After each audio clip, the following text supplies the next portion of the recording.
All right, today we are going to make some geometric abstract art. On your table, you have some supplies. You have a ruler that we're going to be using. You'll have 3 different size cups or plastic containers that you'll be using to trace your circles with. You'll have a basket of cut paper, different colors. You will also have a lot of large papers on your table. This is for you to pick the color you want for your background. So mine is green.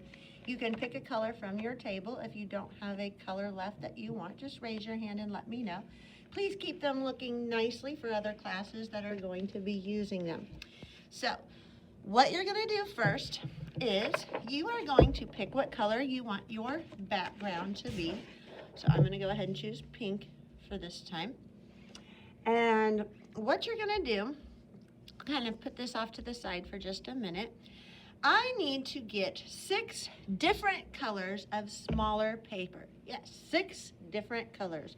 2 will be big circles, 2 will be medium, and 2 will be smaller circles. So pick out 6 different colors that you would like to use on your paper. And once you've done that, you're going to trace circles onto these papers and cut them out. So I have chosen a few. I think I want these 2. I've got 6 different colors. I want these 2 to be my larger circles. So what I'm going to do is I'm going to take a pencil. So you guys are going to take a pencil. I'm going to use a Sharpie today so you can see what I'm doing on the screen. And you are going to take 2 pieces of paper because you need 2 big circles. And you are going to trace a circle on the top one with your first cup. Once you are done with that, what you're going to do is you're going to cut out your circle. And then once you've cut out your circle, in order to make these circles semicircles, what you're going to want to do is fold them in half like this. And then you have a line down the middle that you can cut so that you have 4 larger semicircles. You're going to do the exact same thing with the other 2 cup sizes. So on this one, I'm going to trace the smaller cup size. And then on these 2 papers right here, I'm going to trace the medium cup size. And you're going to do the same thing with these circles. So on these 2 papers, I'm going to cut out my medium circles. I'm going to fold them in half and then cut them to where they are semicircles. Folding in half, and I'm going to cut down the middle.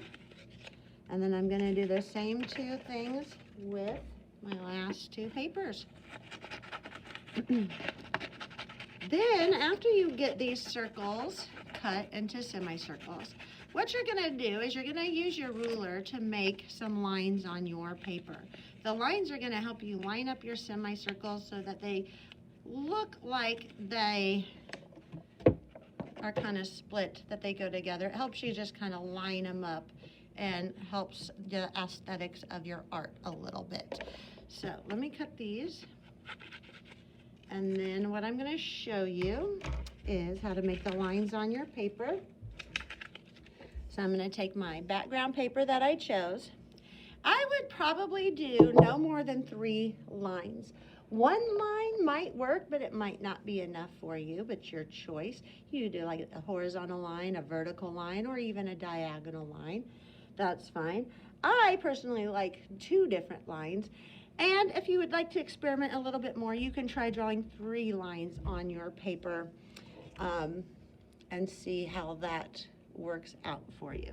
So what I'm going to do is I want to draw a diagonal line all the way across. Obviously, I'm using my Sharpie. I would use a pencil if I was doing this, not on the screen. And I'm just going to draw my line all the way across. And I think I will draw 1 more line, but not quite from the corner.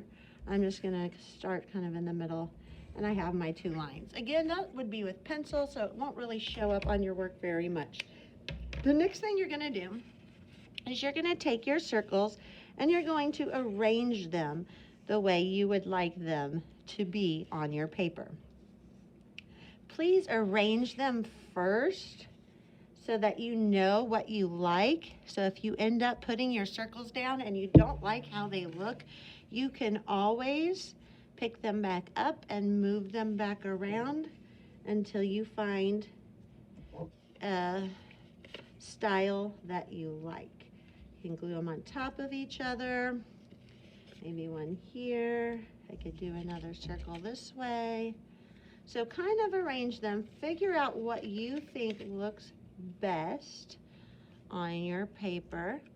And once you've done that, then what you're going to do is you're going to take your glue stick and you're going to go ahead and glue them down. Now, any pencil lines that you do see left over, you can go ahead and erase those. You won't need them. Once you're all finished, just make sure your name is on the back, and then you can put your work up on the drying rack.